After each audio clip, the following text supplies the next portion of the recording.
सर्दियों की वो सुबह कुछ ज्यादा ही खामोश थी। दिल्ली के बाहरी इलाके में बने उस 2 मंजिला मकान की खिड़कियों से धुंध झांक रही थी। बाहर सड़क पर लोग अपने अपने काम में लगे थे, लेकिन उस घर के अंदर आज जिंदगी रुक सी गई थी। अनन्या रसोई में खड़ी थी। हाथ में चाय का कप था, जो हल्का हल्का कांप रहा था। वजह ठंड नहीं थी, बल्कि उसका दिल। आज फिर वही बहस, वही ताने, वही नजरें। कितनी बार कहा है, चाय में चीनी कम रखा कर। डाइनिंग टेबल पर बैठा रोहन झल्लाया। अनन्या ने बिना कुछ कहे चाय का कप आगे बढ़ा दिया। 5 साल की शादी में उसने एक बात सीख ली थी, यहाँ जवाब देना गुनाह था। रोहन शर्मा, एक प्राइवेट कंपनी में मिड लेवल मैनेजर, अपने आप को बहुत बड़ा आदमी समझने वाला। शादी के पहले वही रोहन कहता था, अनन्या तुम मेरी ताकत बनोगी, मैं कुछ भी बनूं तुम्हारा हाथ पकड़कर। और आज वही हाथ उसके लिए बोझ बन चुका था। रोहन की माँ सुषमा देवी धीरे धीरे कमरे में आई। चेहरे पर वही सख्ती, वही ठंडापन। अब तक नाश्ता नहीं बना? उनकी आवाज में सवाल नहीं, हुक्म था। अनन्या ने धीरे से कहा, बस 5 मिनट मांझी। मांझी मत बोल, तू हमारी बराबरी की नहीं है। सुषमा देवी की आंखों में जहर उतर आया। अनन्या का गला सूख गया। उसने कभी जवाब नहीं दिया था, कभी नहीं, क्योंकि उसे बचपन से सिखाया गया था, औरत को सहना आता होना चाहिए। अनन्या एक साधारण परिवार से थी। पिता सरकारी स्कूल के शिक्षक, माँ गृहिणी। पैसे की कमी थी, पर संस्कारों की नहीं। अनन्या पढ़ाई में तेज थी, कॉलेज में हमेशा टॉपर। आईएएस बनने का सपना, हाँ, कभी देखा था उसने, लेकिन सपने अक्सर लड़कियों के लिए फिजूल मान लिए जाते हैं। लड़की हो, घर बसाओ। यही सुनकर उसने अपने सपनों को दिल के किसी कोने में दबा दिया। रोहन से रिश्ता आया तो सबने कहा, अच्छा लड़का है, नौकरी है, घर है। अनन्या ने भी मान लिया। उसे लगा, शायद यही सही रास्ता है। शादी हुई, ढोलन गाड़े बजे। लोगों ने कहा, जोड़ी बहुत सुंदर है, लेकिन किसी ने नहीं देखा उस मुस्कान के पीछे डर था। पहले कुछ महीने ठीक थे। रोहन बाहर सभ्य, अंदर सख्त। धीरे धीरे बातें बदलने लगी। तुम्हें खाना बनाना भी ठीक से नहीं आता। मेरे दोस्तों की बीवियां देखो, कितनी स्मार्ट है, तुम तो बस किताबों में घुसी रहती हो। अनन्या हर बात चुपचाप सुनती रही। उसने नौकरी करने की बात की थी। रोहन ने साफ मना कर दिया, मेरी बीवी नौकरी करेगी तो लोग क्या कहेंगे। उस दिन अनन्या ने पहली बार महसूस किया, ये रिश्ता बराबरी का नहीं है। नाश्ते की प्लेट रखी गई। रोहन ने एक कौर लिया और प्लेट दूर सरका दी। ये खाने लायक नहीं है। अनन्या की आंखों में आंसू भर आए, लेकिन उसने उन्हें गिरने नहीं दिया। सुषमा देवी ने मौका नहीं छोड़ा। हमारे घर में इसे कौन लाया था? न शक्ल, न अक्ल, न पैसा। रोहन चुप था, और उसकी चुप्पी अनन्या के लिए सबसे बड़ा तमाचा थी। अनन्या ने धीमी आवाज में कहा, मैं पूरी कोशिश करती हूं। रोहन अचानक खड़ा हो गया। बस, बहुत हो गया। उसकी आवाज गूंज उठी, तुम इस घर के लायक नहीं हो। अनन्या सन्न रह गई। रोहन, उसने पहली बार उसका नाम लिया। आज के बाद तुम यहां नहीं रहोगी। कमरा घूमने लगा। क्या मतलब? उसकी आवाज कांप रही थी। सुषमा देवी ने ठंडे स्वर में कहा, मतलब साफ है, अपने मायके चली जाओ। अनन्या को ज्यादा बोलने का मौका नहीं मिला। उसका छोटा सा बैग सामने फेंक दिया गया। अपने कपड़े लो और निकलो। रोहन ने दरवाजा खोल दिया। 5 साल का रिश्ता एक पल में सड़क पर आ गया। मेरी कोई गलती बताओ। अनन्या गिड़गिड़ाई। रोहन ने मुंह फेर लिया। गलती यही है कि तुम मेरी बीवी हो। वे शब्द उसके सीने में तीर की तरह लगे। दरवाजा बंद हुआ, और उसी के साथ अनन्या की पुरानी जिंदगी भी। सड़क पर ठंडी हवा चल रही थी, लेकिन अनन्या को कुछ महसूस नहीं हो रहा था। लोग आ जा रहे थे, कोई नहीं जानता था, इस लड़की की दुनिया अभी अभी उजड़ी है। उसने पिता को फोन किया। पापा, बस इतना ही कह पाई। दूसरी तरफ सन्नाटा था। फिर भारी आवाज आई, बेटा आ जाओ। घर पहुंची तो मां की आंखें भर आई। क्या हुआ? अनन्या चुप रही। पिता सब समझ गए। रोहन ने निकाल दिया। अनन्या ने सिर झुका लिया। मां रो पड़ी। लड़की की किस्मत ही ऐसी होती है। लेकिन पिता चुप थे। काफी देर बाद बोले, अब क्या करोगी? अनन्या ने पहली बार आंसू पोंछे। पापा, मैं हार नहीं मानूंगी। उन शब्दों में दर्द था, लेकिन उससे ज्यादा आग। उस रात अनन्या सो नहीं पाई। हर अपमान, हर ताना, हर चुप्पी, सब याद आ रहा था। और तभी उसने अलमारी से पुरानी किताब निकाली, यूपीएससी की। वही सपना जो उसने कभी दबा दिया था। उसने किताब खोली और खुद से कहा, अगर जिंदगी ने मुझे तोड़ा है तो मैं खुद को सबसे मजबूत बनाऊंगी। उसकी आंखों में अब आंसू नहीं थे, सिर्फ संकल्प था। अनन्या के जीवन में वो सुबह नई थी, लेकिन बोझ वही पुराना। मायके के आंगन में धूप फैली थी, पर उसके दिल में अंधेरा पसरा था। पिछली रात उसने मुश्किल से 2 घंटे की नींद ली थी। दिमाग में बार बार वही दृश्य घूम रहा था। रोहन का ठंडा चेहरा, दरवाजे का बंद होना, और उसके हाथ में पकड़ा छोटा सा बैग। मां रसोई में चुपचाप काम कर रही थी। पिता अखबार पढ़ रहे थे, लेकिन उनकी आंखें पन्नों पर नहीं थी।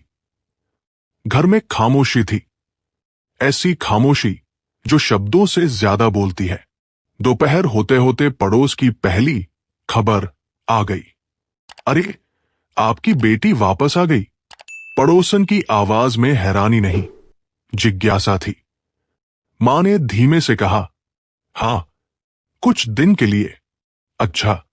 वह मुस्कान अनन्या को चुभ गई। शाम तक पूरे मोहल्ले को पता चल गया। कोई कहता, कुछ तो गलती लड़की की ही होगी। कोई फुसफुसाता, आजकल की लड़कियां ज्यादा पढ़ लिख जाती हैं। अनन्या कमरे में बैठी सब सुन रही थी। हर शब्द एक नया ज़ख्म। लेकिन इस बार उसने खुद को रोने नहीं दिया। रात को पिता उसके कमरे में आए। अनन्या, उनकी आवाज में सख्ती नहीं थी, चिंता थी। तू क्या करना चाहती है? अनन्या ने बिना झिझक कहा, आईएएस बनना चाहती हूं। कमरे में कुछ पल के लिए सन्नाटा छा गया। मां डर गई। अब इस उम्र में? पिता ने गहरी सांस ली। रास्ता बहुत कठिन है। अनन्या ने आंखों में देखते हुए कहा, मुझे आसान रास्ता नहीं चाहिए पापा, मुझे अपना आत्मसम्मान चाहिए। पिता कुछ देर चुप रहे, फिर बोले, अगर तू सच में तैयार है तो मैं तेरे साथ हूं। उस पल अनन्या को लगा वो अकेली नहीं है। अगले दिन अनन्या ने कोचिंग की जानकारी ली। फीस देखकर उसके हाथ कांप गए। इतने पैसे, घर की हालत यह नहीं थी। रात को पिता ने कहा, मैं थोड़ा लोन ले लूंगा। अनन्या का दिल बैठ गया। नहीं पापा, मैं काम करूंगी। मां ने घबराकर कहा, लोग क्या कहेंगे? अनन्या मुस्कुराई, जो कहते आए हैं वही कहेंगे। अनन्या ने ट्यूशन पढ़ाना शुरू किया। सुबह बच्चों को पढ़ाती, दोपहर में खुद पढ़ती, रात में फिर पढ़ाती। दिन 16-17 घंटे का हो गया। थकान थी, लेकिन अब शिकायत नहीं थी। हर रात सोने से पहले वो खुद से कहती, आज मैंने अपने लिए कुछ किया। पहले दिन उसने सिलेबस देखा, इतिहास, भूगोल, राज्य व्यवस्था, अर्थव्यवस्था। सिर चकरा गया। पुराना डर लौट आया, क्या मैं कर पाऊंगी? उसी वक्त उसे रोहन की आवाज याद आई, तुम इस घर के लायक नहीं हो। अनन्या ने किताब बंद की और जोर से कहा, मैं बहुत कुछ कर सकती हूं। एक दिन रिश्तेदार आए। अब क्या करेगी? तलाक ले ले, फिर कहीं और शादी कर लेना। अनन्या ने पहली बार साफ कहा, मैं शादी नहीं, अपनी पहचान चाहती हूं। लोग हंस पड़े। आईएएस बनना कोई खेल है? अनन्या चुप रही। उसे पता था उसका जवाब समय देगा। 1 साल बीत गया। पहला प्रीलिम्स रिजल्ट आया। अनन्या का नाम नहीं था। कमरा फिर से वही, खामोश। मां डर गई। अब छोड़ दे बेटा। अनन्या की आंखों में आंसू थे। लेकिन इस बार उसने हार नहीं मानी। 1 साल और, बस एक मौका और। पिता ने सिर हिलाया। अब पढ़ाई और कठिन हो गई। पैसे कम थे। कभी कभी ट्यूशन भी छूट जाती। रात को जब सब सोते, अनन्या दीवार से टिककर बैठी रहती। आंखें जलती, कमर दुखती, लेकिन हाथ किताब से नहीं हटता। उसने खुद से वादा किया था। एक दिन लाइब्रेरी में उसकी मुलाकात एक सीनियर से हुई। तुम्हारी तैयारी अच्छी है, बस खुद पर भरोसा कम है। वाक्य छोटा था, पर असर बड़ा। अनन्या को लगा शायद वो सच में कर सकती है। अब वो मजबूत थी। लोगों की बातें उसे नहीं चुभती थी। मायके की वही लड़की अब खुद पर भरोसा करने लगी थी। उसने रोहन के बारे में सोचना बंद कर दिया। उसके लिए अब सिर्फ एक लक्ष्य था, आईएएस। समय बीतता गया। 5 साल। 5 साल की मेहनत, 5 साल का संघर्ष, 5 साल का अकेलापन। उस दिन वो फिर एग्जाम हॉल में बैठी थी। इस बार हाथ नहीं कांप रहे थे। पेपर खत्म हुआ। अनन्या ने आंखें बंद की। जो होगा देखा जाएगा। वो सुबह बाकी दिनों जैसी नहीं थी। हवा में अजीब सी बेचैनी थी, जैसे कुछ बदलने वाला हो। अनन्या सुबह 4 बजे ही जाग गई थी। नींद तो कई रातों से वैसे भी नहीं आ रही थी। आज यूपीएससी का फाइनल रिजल्ट आने वाला था। कमरे की दीवार पर लगी घड़ी की टिक टिक उसके दिल की धड़कनों से होड़ कर रही थी। मां पूजा की तैयारी कर रही थी। पिता अखबार लेकर बैठे थे, लेकिन पन्ने पलट नहीं रहे थे। घर में हर कोई चुप था। सुबह 9 बजे, 10 बजे, 11 बजे, हर मिनट एक घंटे जैसा लग रहा था। अनन्या बार बार मोबाइल देख रही थी, फिर खुद को रोकती। नहीं, अभी नहीं। 5 साल। 5 साल का संघर्ष उसकी आंखों के सामने घूम रहा था। रात रात भर जागना, लोगों की बातें, पहली असफलता, पैसों की तंगी, और वो दरवाजा जो उसके मुंह पर बंद हुआ था। दोपहर 12:17, मोबाइल की स्क्रीन पर नोटिफिकेशन चमका। UPSC final result declared. Ananya का दिल जोर से धड़कने लगा। हाथ कांप रहे थे। मां ने कहा, देख ले बेटा। अनन्या ने लिस्ट खोली। नाम ऊपर से नीचे जा रहे थे। उसकी सांस रुक गई थी। फिर अचानक अनन्या वर्मा IR 84। कुछ सेकंड तक उसे समझ ही नहीं आया। फिर वो जोर से चिल्लाई, पापा। पिता दौड़ते हुए आए। क्या हुआ? अनन्या ने मोबाइल आगे बढ़ाया। पिता की आंखों में आंसू भर आए। उन्होंने कांपते हाथों से उसका सिर छुआ। मेरी बेटी IAS बन गई। मां फूट फूट कर रो पड़ी। वो रोना दुख का नहीं था, वो रोना गर्व का था। जिस मोहल्ले ने सवाल किए थे, आज वही मोहल्ला मिठाइयों से भर गया। हम तो पहले से जानते थे, बहुत होशियार है। वही लोग, वही चेहरे। अनन्या सब देख रही थी, लेकिन अब उसे फर्क नहीं पड़ रहा था। उसने खुद से कहा, मैंने ये किसी को जवाब देने के लिए नहीं किया, मैंने ये अपने लिए किया है। कुछ ही महीनों में अनन्या मसूरी स्थित LBSNA पहुंच गई। पहली बार उसने खुद को आईने में देखा। साधारण कपड़े, सरल चेहरा, लेकिन आंखों में आत्मविश्वास। ट्रेनिंग आसान नहीं थी। सुबह 5 बजे उठना, फिजिकल ड्रिल, क्लासेस, डिस्कशन। कई बार शरीर जवाब दे देता, लेकिन अब वह टूटी हुई औरत नहीं थी। अब वो आईएएस अनन्या वर्मा थी। एक दिन ट्रेनिंग के दौरान एक सीनियर अधिकारी ने पूछा, आपकी शादी हुई थी? अनन्या कुछ पल चुप रही, फिर शांत आवाज में बोली, हां, लेकिन वो कहानी अब पीछे रह गई है। वह जानती थी, उस अतीत ने उसे कमजोर नहीं, मजबूत बनाया है। उधर रोहन, वक्त ने उसे भी नहीं छोड़ा। कंपनी में छंटनी हुई, रोहन की नौकरी चली गई, घर में तनाव बढ़ गया। सुषमा देवी हर दिन ताने देने लगी। उस लड़की को निकालकर क्या पाया? रोहन चुप रहता। उसे कभी कभी अनन्या की याद आती। वो शांत थी, संयमी थी, कभी जवाब नहीं देती थी। आज उसे एहसास हो रहा था, उसने क्या खो दिया। एक शाम रोहन टीवी देख रहा था। न्यूज चैनल पर एंकर बोला, आज हम आपको मिलवाते हैं नई आईएएस ऑफिसर अनन्या वर्मा से। स्क्रीन पर अनन्या का चेहरा आया, सादा साड़ी, सरल मुस्कान, आंखों में आत्मविश्वास। रोहन के हाथ से रिमोट गिर गया। ये अनन्या? उसकी मां भी स्क्रीन देखने लगी। सुषमा देवी का चेहरा पीला पड़ गया। ये वही है? रोहन का गला सूख गया। अनन्या की पहली पोस्टिंग एक जिले में एसडीएम के रूप में हुई। वो दिन उसके लिए ऐतिहासिक था। ऑफिस में कदम रखते ही सब खड़े हो गए। Good morning madam. उस शब्द मैडम ने उसके दिल को छू लिया।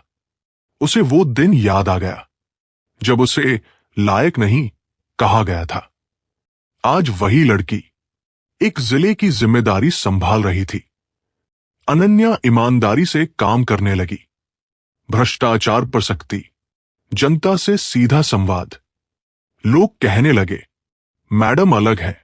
वह जानती थी, यही असली जीत है। एक दिन एक फाइल आई, एक प्राइवेट प्रोजेक्ट से जुड़ा मामला। कंपनी का नाम देखकर अनन्या के हाथ कुछ पल के लिए रुक गए। वही कंपनी जहां रोहन कभी काम करता था। संयोग या किस्मत? उसने गहरी सांस ली और फाइल आगे बढ़ा दी। कानून सबके लिए बराबर था। रोहन ने कई बार अनन्या से संपर्क करने की कोशिश की, मैसेज, कॉल, लेकिन कोई जवाब नहीं। वो समझ गया, अब अनन्या उसकी जिंदगी का हिस्सा नहीं रही। वो बहुत आगे निकल चुकी है। एक रात अनन्या अकेली बैठी थी, बालकनी में खड़े होकर आसमान देख रही थी। उसने खुद से पूछा, क्या मुझे बदला चाहिए? फिर उसने खुद ही जवाब दिया, नहीं, मुझे शांति चाहिए। वह जानती थी, उसकी सफलता ही उसका जवाब है। समय कभी रुकता नहीं, लेकिन कभी कभी वही समय इंसान को उसके ही कर्मों के सामने खड़ा कर देता है। अनन्या को एसडीएम बने हुए 1 साल हो चुका था।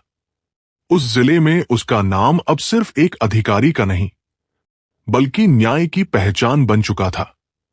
लोग कहते थे, मैडम सुनती है, मैडम डरती नहीं। पर आज उसके दिल में अजीब सी बेचैनी थी। टेबल पर रखी फाइल खुली थी। एक जमीन विवाद का मामला, एक प्राइवेट बिल्डर और एक शिकायत, अवैध निर्माण, फर्जी दस्तावेज। अनन्या ने नाम पढ़ा, शिकायतकर्ता का नाम, रोहन शर्मा। कुछ पल के लिए उसका हाथ रुक गया। 5 साल का सन्नाटा एक पल में टूट गया। नियत तारीख पर अनन्या कोर्टरूम जैसे ऑफिस में बैठी थी। दरवाजा खुला, रोहन अंदर आया। वही चेहरा, लेकिन अब आत्मविश्वास नहीं था। आंखों में थकान, चेहरे पर पछतावा।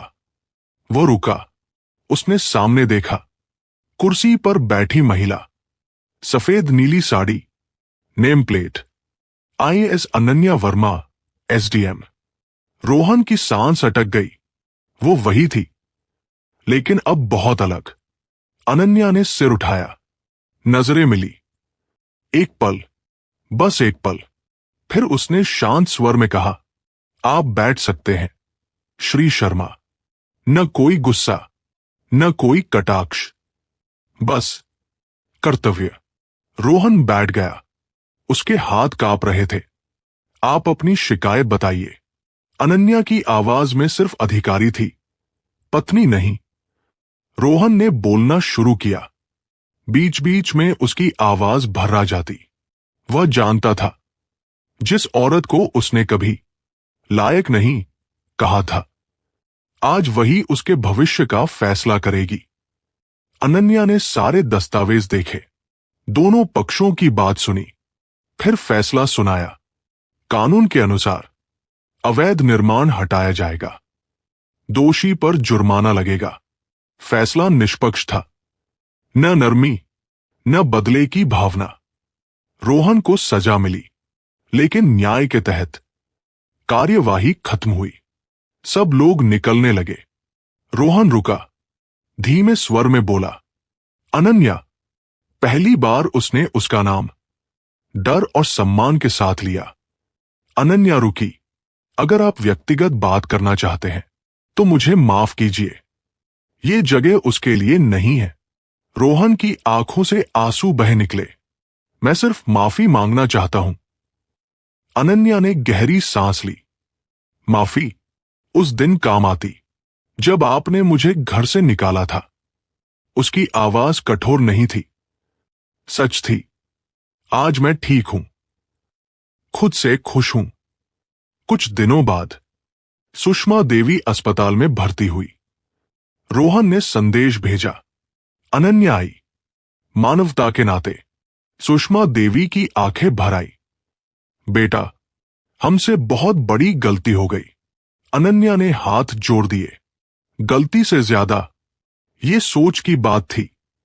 उसने बदला नहीं लिया, न अपमान किया, बस सच्चाई सामने रख दी। कुछ महीनों बाद कानूनी प्रक्रिया पूरी हुई। अनन्या और रोहन का आधिकारिक तलाक हो गया। कोई ड्रामा नहीं, कोई आंसू नहीं, सिर्फ एक अध्याय का अंत। अनन्या की ट्रांसफर राज्य सचिवालय में हो गई। नई जिम्मेदारी, नया मंच। पहले दिन उसने आईने में खुद को देखा। वही लड़की जिसे कभी घर से निकाला गया था, आज राज्य के फैसलों में उसकी आवाज थी। वही लोग, वही रिश्तेदार अब कहते, हमारी बेटी आईएएस है। अनन्या मुस्कुराती।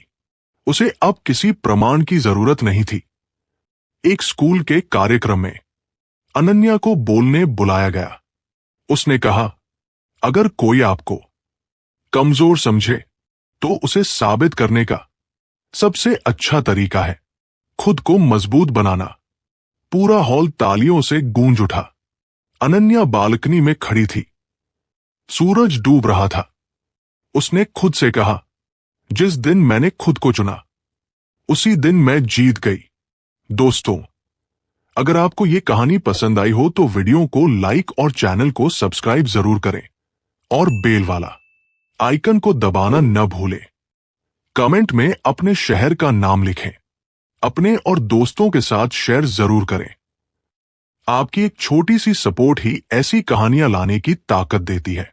जय हिंद, जय भारत।